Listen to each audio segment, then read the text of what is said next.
The government program that has helped more than 8 million Canadians through the pandemic is heading into its final days. On September 27th, the federal government will transition people receiving the Canada Emergency Response Benefit over to employment insurance, but not everyone will qualify. The feds have proposed 3 additional programs to cover those who don't, so let's find out where those programs are at. Carla Qualtrough is the Minister of Employment, Workforce Development and Disability Inclusion. She joins us from Delta in British Columbia. Hi, Minister. Good to see you as always.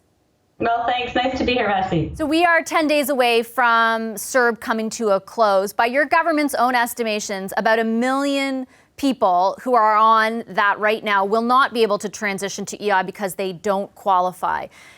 The new benefit that you're proposing to cover, or the new benefits that you're proposing to cover those who don't qualify for EI, require legislation. How soon or when exactly will that legislation be introduced?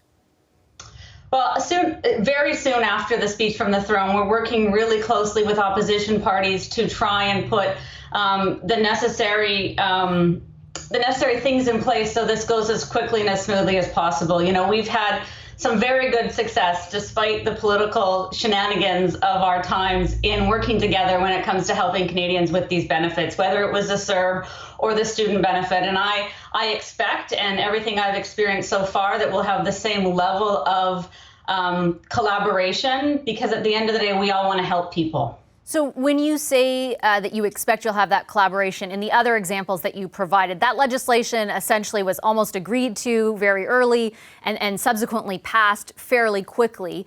Does that mean that you expect that to happen in this case? And the reason I ask is, you know, if I'm one of the 1 million people who has been relying on CERB to pay my rent, to pay my groceries, and it's gone for even a week or 2 weeks, that could make a really big difference.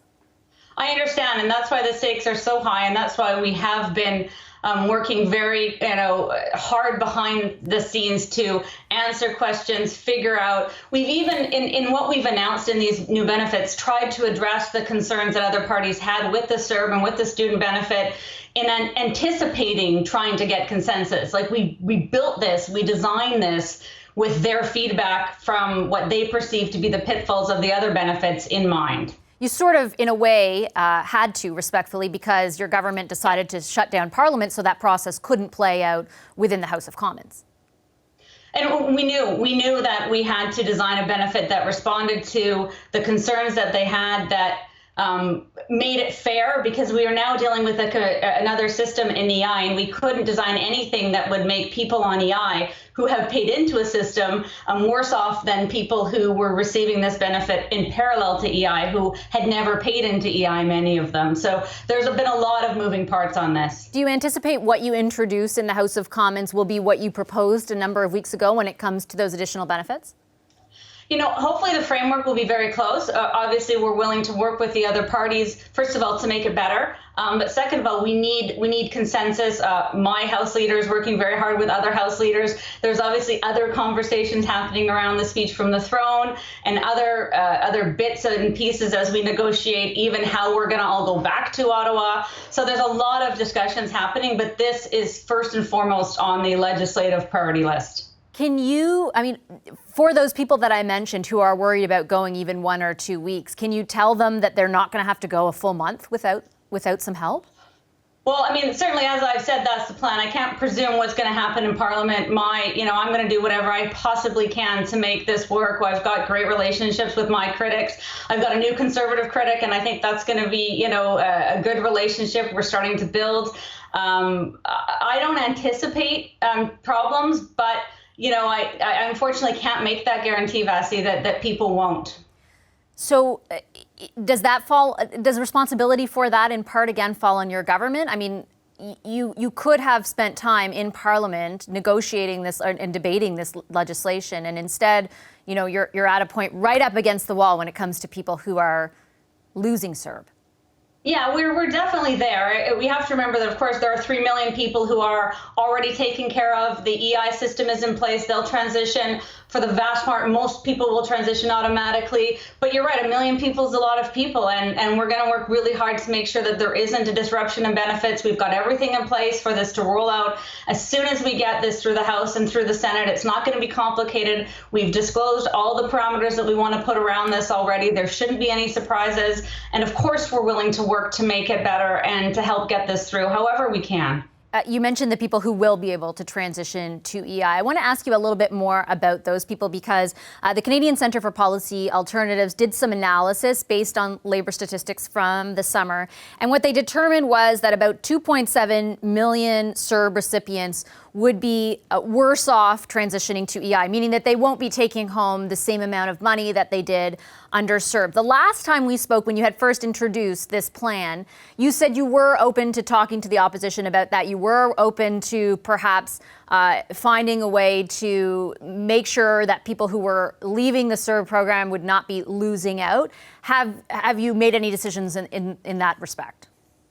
Well, a couple of things. So first of all, and we've raised the level of the minimum EI people can get for the next year as in an attempt to address what you're talking about. So because by definition, EI is usually a 55% income replacement, and for some people, CERB was 100% income replacement, we wanted to soften the transition. So whereas you may have in ordinary circumstances got $173 a week on EI, you're up to $400 a week. Not the $500 on CERB, but we think there's good reason for that. There's more work available. The economy is not shut down like it was in CERB.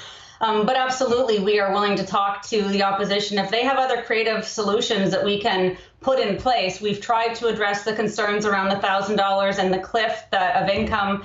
We tried to make it beneficial to the conversations around disincentivizing work. You're always going to be better off working on either the recovery benefit or EI.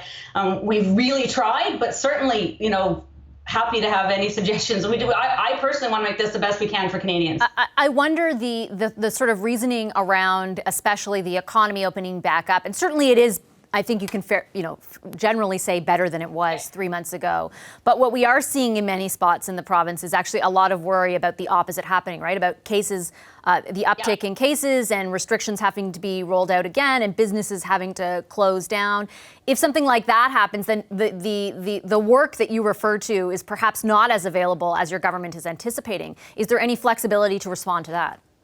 Well, absolutely. So in putting in place this benefit for what we hope will be a year, of course, can't presume what Parliament will do, and making people have access to it for 26 weeks, that's a way bigger buffer than we had doled out before in CERB. It's a longer runway. So we're hoping to have some predictability for Canadians, some certainty, but a system in place where the conversation won't be, oh my goodness, we have to design a whole new system again. It will be, should we add weeks? Should we do this? Like, how do we tweak it? Should we increase the amount? So the conversation, I'm hoping, should we lessen the amount? The economy has done a lot better. We've got a vaccine if we're next May, June, who knows? But the idea is we've got this system in place for a year that we can pivot through, but not have to design a whole new system again.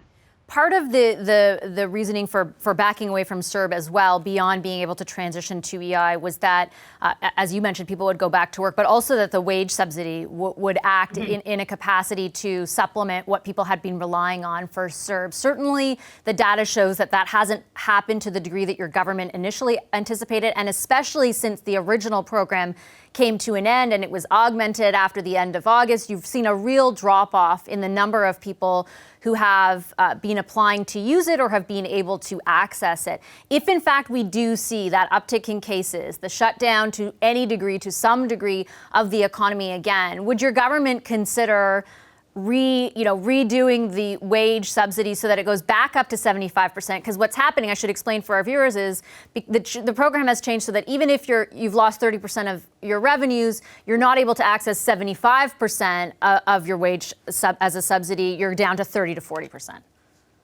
Yeah, and so we redesigned the wage subsidy to be more agile. And you're right, it's not as generous at the top end, but it's more flexible in terms, and there's no like in CERB, the criticism was there was a cutoff on the wage subsidy. If you were 29% drop in revenue, you couldn't have access to anything. Now there's more graded response in the wage subsidy. I think absolutely is the short answer in terms of our willingness and openness to, again, modify our programs in response to things we don't know but might happen. I think that's the absolute lesson we've learned as a government is we have to be able to, as I used the term earlier, pivot. And so you would, if necessary, go back to the original formula of the wage subsidy program? Well, I'm not sure we'd go back to that formula, but what I'm saying is we'd be open to conversations and to changing any of our programs to make them more responsive and more helpful for Canadians. Don't know what that would look like, don't know what the circumstances would be, but absolutely, I would never sit here personally and say we wouldn't do that. We have to be able to do that for Canadians. It would be irresponsible otherwise. Finally, you mentioned the throne speech. We, of course, are often talking about that on this show and looking ahead to it. Us too. I'm sure. The NDP has asked specifically for EI changes to become permanent and for that to be something that is strongly and specifically signaled in the throne speech. Will it be? I again, not good to scoop my boss on what might be in the throne speech, but I can tell you that, we've heard a lot of positive feedback on the EI changes that we've made. Many of these have been changes that groups have been calling for a number of years. We're definitely open to those conversations. The Prime Minister has tasked me with building a more inclusive, a generous, simpler EI system. These are things that will get us there. Not sure yet what there will look like, but I anticipate it will be more inclusive, cover more workers, and generally be more generous to Canadians. Again, of course, not distorting the labor market. And will it factor into the fall agenda as set out in the throne speech?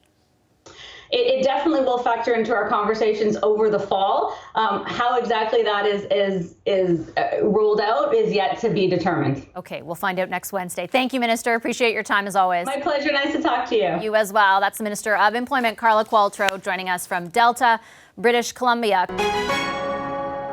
Hi, I'm Vashi Capellos, host of Power in Politics. See more of our show by subscribing to the CBC News channel or click the link for another video.